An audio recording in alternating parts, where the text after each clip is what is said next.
Nous nous sommes déjà familiarisés avec l'exemple tunisien de politique publique inclusive à l'occasion des élections d'octobre 2011. Suivons dans notre examen la même démarche que dans les deux exemples précédents, à savoir décryptage de la démarche, examen des objectifs et des réalisations, et puis examen des facteurs de succès et des limites.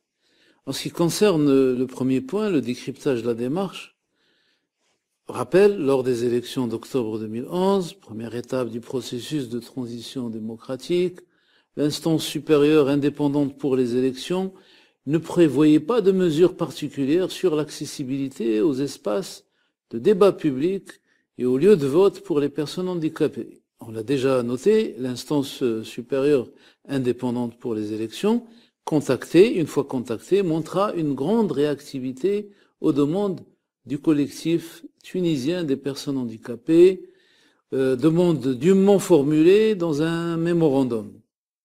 Au bout d'un processus de concertation, elle avait fini par produire un décret permettant aux personnes handicapées de voter, énonçant, entre autres, le recours obligatoire à un interprète en langue des signes pour les émissions télévisées de la campagne électorale.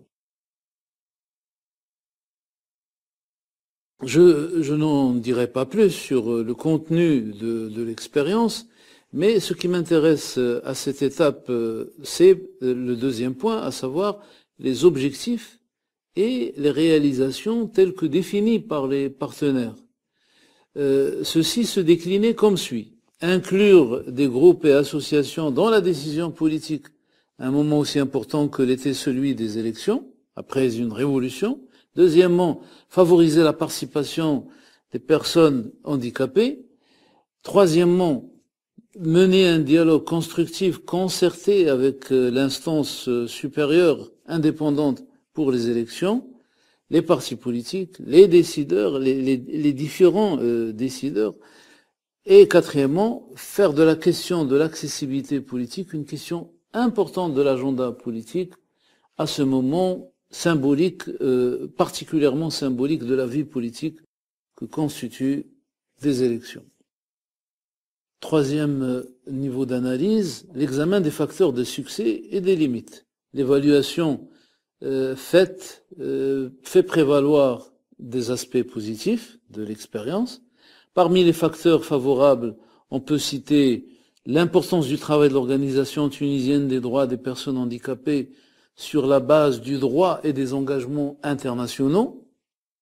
Deuxième chose, la bonne volonté de l'instance supérieure indépendante pour les élections, la disponibilité, l'écoute, la réactivité, la bonne réactivité.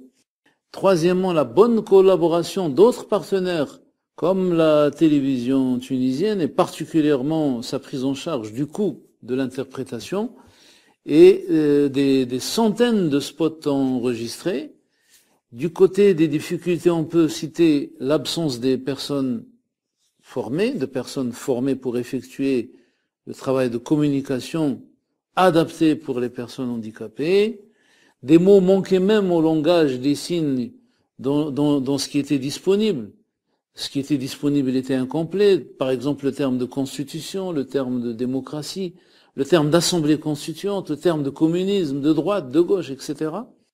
Et dans le même ordre d'idées, une langue des signes unifiée, parlait de la même façon, en tout cas signifiant de la même façon, faisait défaut.